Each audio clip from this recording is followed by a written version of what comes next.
வணக்கம். தமிழ்நாட்டோட வடகிழக்கு பருவமழை ரிப்போர்ட் இது. உங்க ஏரியால என்ன நிலைமைன்னு பார்க்கலாமா? ஆமாங்க, கனமழை ஆரம்பிச்சாச்சு. பல இடங்கள்ல மழை கொட்டி தீர்க்குது. உங்க மாவட்டத்தோட நிலைமை என்னன்னு தெரிஞ்சுக்க ஆர்வமா இருக்கிறீங்களா? வாங்க பார்க்கலாம்.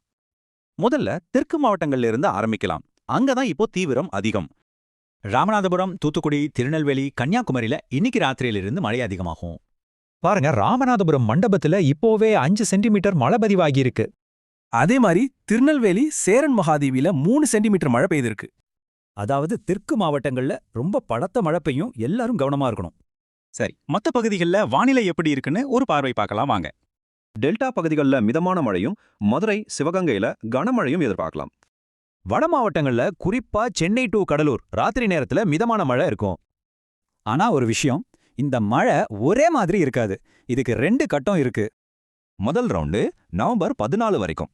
அப்புறம் ஒரு சின்ன பிரேக் எடுத்துட்டு அடுத்த ரவுண்டு.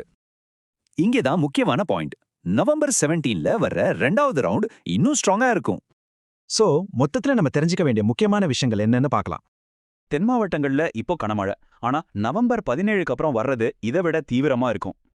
அடுத்த சுற்று மழை இன்னும் தீவிரமா இருக்கும்னா நாம எந்த அளவுக்கு தயாரா இருக்கணும்?